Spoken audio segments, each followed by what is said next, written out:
Hi, and welcome to the AAZK website again. My name is Carlos, and this is Renee. I'm a bird department member of the Audubon Zoo, becoming an AAZK member very soon. and I am a AAZK member for the past 3 years. I've been involved in AAZK, and today we're going to introduce you to some really cool animals. Most people actually confuse these animals with different ones, but as soon as we get started, we're going to go and show you what they are. We're going to explain what these animals are.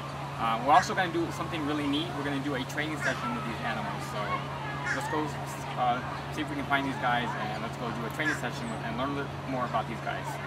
Okay, this is one of the most commonly mistaken animals here at the zoo. When people see these animals in the South American yard, they look at it and they say, well, what is that? And everybody either assumes it's an anteater, or they say it's a pig, or they don't know what it is. And when I tell them it's a tapir, they go, well, what's a tapir? I said, well, a tapir is this guy.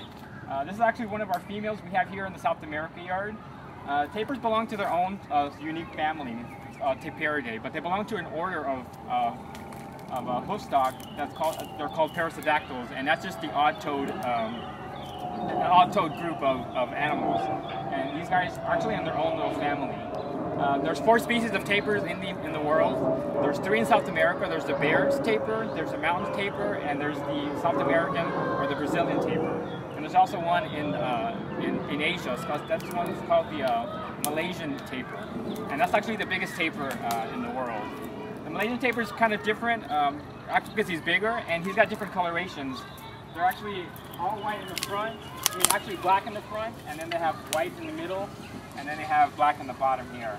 The cool thing about these guys, the way you can differentiate them from other tapirs, is they have this big crest or this mane right here. The Baird's tapir doesn't have this part. Also, the mountain tapir is a little bit smaller than these guys, and the mountain tapir has this little white furry spot, I guess, around his mouth. So that's how you can differentiate these guys. So what we're going to do, actually, after a few minutes, we're going to show you what we've been doing. We're actually target training these target training these tapirs to follow a target, and we're going to kind of demonstrate that in a few seconds. So we're going to work with this tapir here. We're going to actually do a training session with him, with her. But there's 3 reasons that we do train. One is for physical exercise, so these guys can be physically fit. Another one for mental stimulation, so they can use that brain that they do have. The most important reason we do train these animals is for husbandry behaviors. We want them to feel comfortable when they go to the vet, or we can ask them to present their foot so the vets can check it. We can ask them to open their mouths so that we can check their teeth. Now, it takes a lot of trust on my part that this is a 500 and maybe 30-pound animal, that this animal's not going to hurt me. It takes a lot of trust on this animal also that I'm not going to do anything bad to him. So we work on what we call positive reinforcement. And what that means is whenever the animal does anything correct, they're going to get positively reinforced. So we use positive reinforcement, make everything positive. An analogy I can actually give, I come to work every day, and in 2 weeks, what do I get? I get a paycheck, and that's my reinforcement. So she's actually trying to get real comfortable, so I'm going to see if I can get her back up, and we'll try the training session. So what we're doing is we're going to actually ask her to target onto this little buoy right here, and when she does, as soon as she hits it, I'm going to blow a whistle, and this whistle is called a bridge. What this does is this bridges the gap whenever the behavior is asked to when the behavior is done correctly. Come on, Daphne. Go fast. Too comfortable, aren't you? Come on. Target.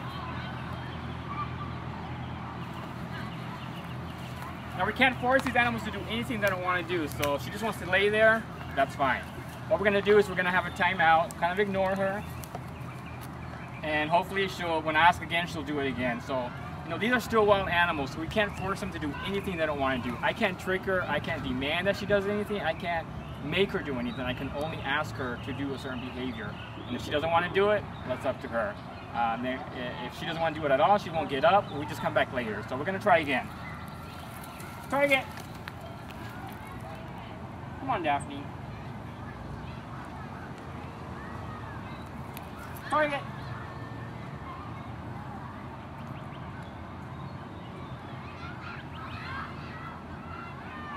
So she's not paying attention, so what we're going to do is we're going to kind of step back for a while, just ignore her, and then we'll try again in just a few seconds. If that doesn't work, we'll just move on.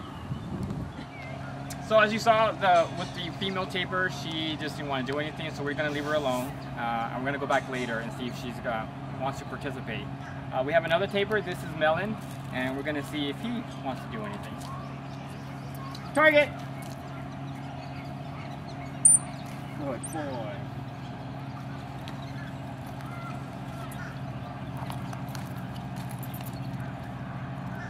Good job. Okay, target!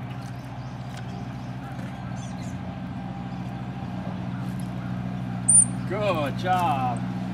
Now you might notice when he tried to touch this, he really didn't touch it, so I didn't reinforce him until he actually touch it.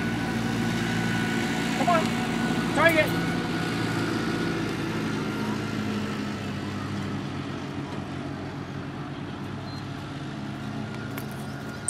Good job.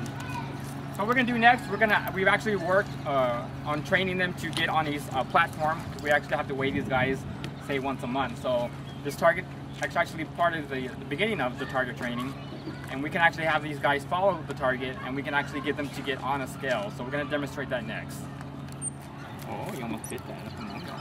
Okay. Come on, target.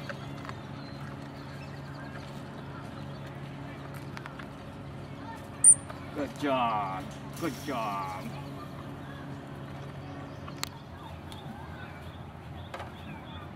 So this is the platform we're going to have ask them to get on. Usually there's a scale underneath it, but if we're just practicing, we're just going to put the platform there. Target. Good job. Come on.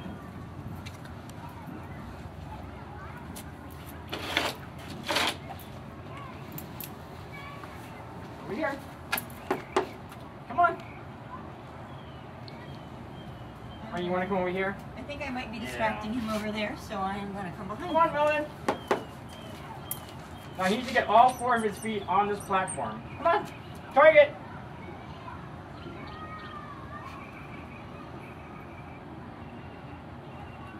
Come on. Target.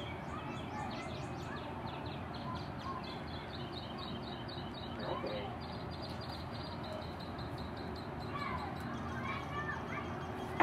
Good boy. Come on. Good job. So once he's on there, we just give him his reinforcement. We need him to stay on there. Make sure everything's fine. So we just keep on there for a few seconds. It takes a while for the little thing to read.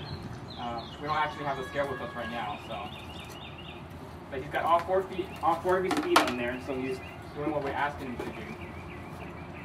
So now it's pretty easy for us to get a weight on these guys. But before we had to just, it was just kind of luck if we got them on there. But now that we're target training them, we can actually keep them on there and we can get a weight also. So once the session's over, we just kind of give him an end of session SD. We say all gone, and so he knows that the session's already over. So he can do whatever he knows, whatever he wants to. He knows we don't have any more food, and he's good to go. So he did very good. What we gave him was the fruit that we ate was his primary reinforcer. We can also give him a secondary reinforcer. That means like a rub down or anything that they like, a toy or some special treat. So these guys did very good. They're both on track. They actually picked this up within about 2 or 3 weeks, so they're doing really, really good.